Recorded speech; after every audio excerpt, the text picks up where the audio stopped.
धने से रिपुभावस्थे सशुभ शत्रुतो धनम सपापे शत्रुतो हानिर जंघा वैकल्यवान भवे। तो मित्रों, महर्षि पराशर बृहद पराशर होरा शास्त्रम के 25वें अध्याय के 18वें श्लोक में कहते हैं कि यदि सेकंड हाउस का मालिक अगर आपकी कुंडली में 6th हाउस में बैठा हो, यानी द्वितीय छठे घर में बैठा हुआ हो, और ऐसा द्वितीय यदि शुभ ग्रहों से युक्त हो तो शत्रुओं से भी धन कमा लेता है। अब इससे ज्यादा बढ़िया योग क्या होगा कि दुश्मन भी धन दे करके जाए। परंतु यदि वही द्वितीय अगर छठे घर में शत्रुओं से घिरा हुआ हो, अर्थात शत्रुओं की दृष्टि ऐसे द्वितीय के ऊपर हो जो छठे भाव में बैठा हो, तो निश्चित हो जाता है कि ऐसे जातक को शत्रुओं से पीड़ा होने का योग बनता है। अनेकों प्रकार की हानि हो सकती है एवं पिंडलियों में अर्थात जंघा के अंदर वैकल्यता आने का भी योग हो जाता है, अर्थात उसमें दुर्बलता आ जाए या फिर कमजोरी, पतलापन आ जाए या फिर समझो किसी भी तरह से दुर्बल हो जाए, उसमें घाव हो जाए, इस तरह का योग बनता है। ठीक है,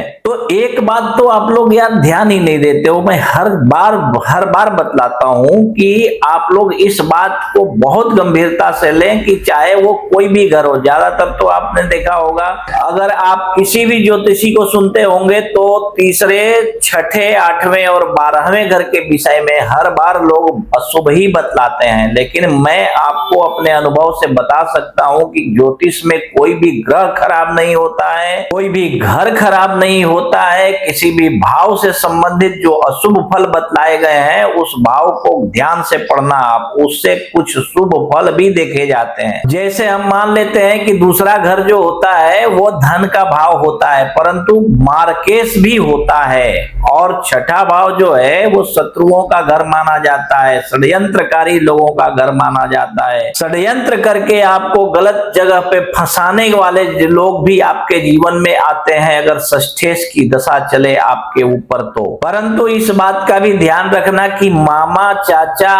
और फूफा का घर भी जो है ना, ये माना जाता है छठवां घर, और ऐसे घर से आप मामा से सहायता आपको मिल सकती है या नहीं, आपके चाचा लोग आपकी सहायता कर सकते हैं कि नहीं, ये भी देखा जाता है। तो केवल अशुभ फल के बारे में ही न सोचना। कभी कभी ये घर भी बहुत ज्यादा उम्मीद से अधिक, जब कोई सब कुछ लूट के मार के छोड़ के चला जाए, ऐसे बच्चे का पालन उसका चाचा ही करता है या मामा ही करता है, तो ऐसे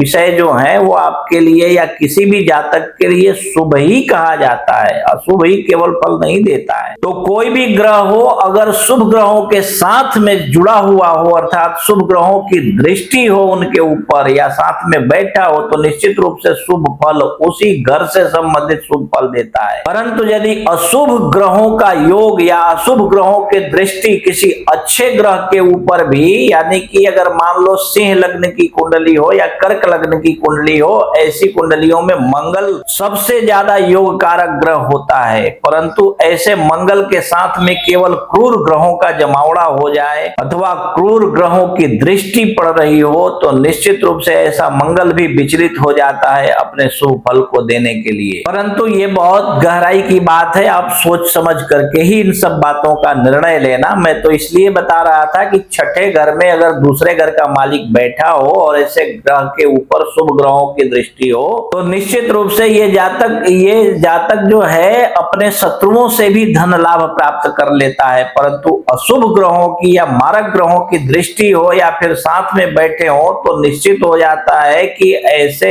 जातक को जंघा में अर्थात पैरों के ऊपर थोड़ा सा जो है ना, घुटनी पिंडलियां जो होती है उनके ऊपर, घुटने से ऊपर विकलता आ जाती है, कमजोरी आ जाती है, या वहां पीड़ा हो सकता है या घाव हो सकता है ऐसे ग्रह दशा में।